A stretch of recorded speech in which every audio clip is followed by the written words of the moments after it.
And I always, again, wondered like how you ended up on that trail. So prior to going to Maharishi the year before, how did you end up like connecting with Elaine? I just happened to sign up for the class. I don't know if you want me to tell it here, but I had a really serendipitous events that led me to going to Maharishi. I wanted to go back to school for several years, and I just couldn't find anything that like fit the bill for me, and I'm pretty particular. And then it started coming up on Facebook at that time that they had a sustainable living degree, and so it really was grabbing my attention. And then I watched this documentary called A Fistful of Quarters, The King of Kongs, or The King of Kongs, A Fistful of Quarters, about this guy who goes out to break the Donkey Kong record from the 1980s. And in it, there's this guy from near Fairfield, Iowa. I can't think of the name. It starts with a B. Anyway, he keeps the records for gaming, and I think he still does to this day for like Guinness.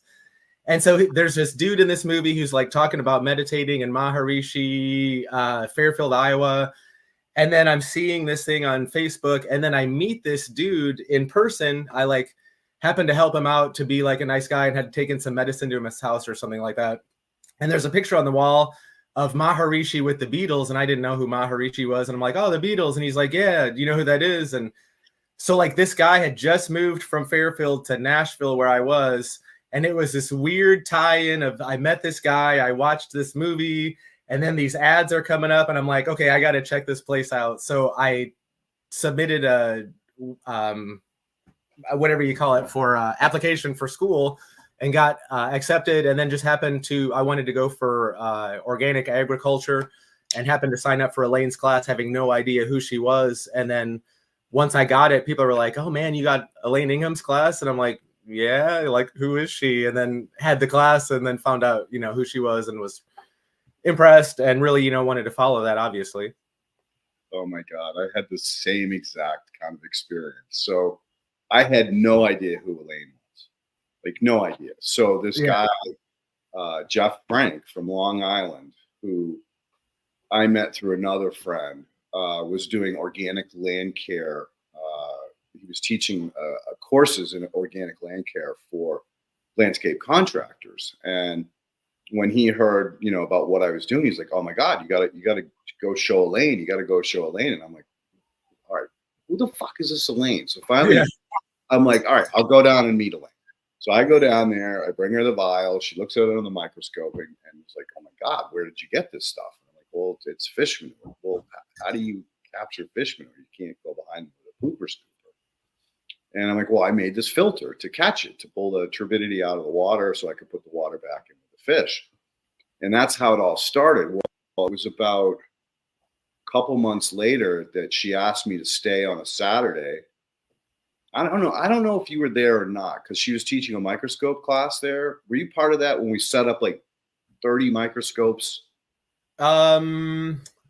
I can't remember if it was that time with you, because I was actually living on site with Elaine for 6 months of the time that I was there. We lived together on site, and you might have been away. It was on a Saturday, and she asked me to deliberately stay, because usually I was down there Wednesday, Thursday, Friday, and I'd beat it Friday afternoon.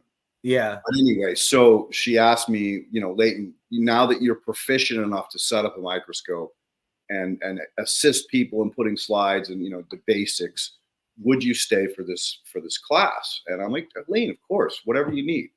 So I go in Friday night, we start building the microscopes. Then Saturday morning, we're going in and setting them up on tables, getting the extension cords, getting all the supplies for each little station. And all these people started filing in, and they're, all this whispering and talking. "Oh my God, it's Elaine. I'm going to get her to sign this book or sign this. And I can't believe I'm actually going to get to meet her." And I'm like, "What the fuck? Who is this woman?" So, the whole day goes by. I'm helping, running around like a crazy man, trying to keep up with all these people to teach them how to use this microscope they just purchased. And at the end of the day, the crowd dissipates, and it's just Elaine and I kind of cleaning up that conference area at Rodale. And I'm like, "So you're someone special. Who are you?" And she goes, "Leighton, that's what I love about you. You've always treated me just like a regular person. But yeah, I've created this thing called the soil food web, and it's kind of a big thing. That's hilarious. Oh God! Now you were a part of the Thursday crew, right? We go down to the tavern and have wings and beer. I went there a few times, but I don't drink, so I didn't go a whole bunch. But I did go there with you guys. Yeah, we would get into some crazy conversations there. Because you give her a couple bourbon stouts and she turns into this crazy wild woman. Yeah.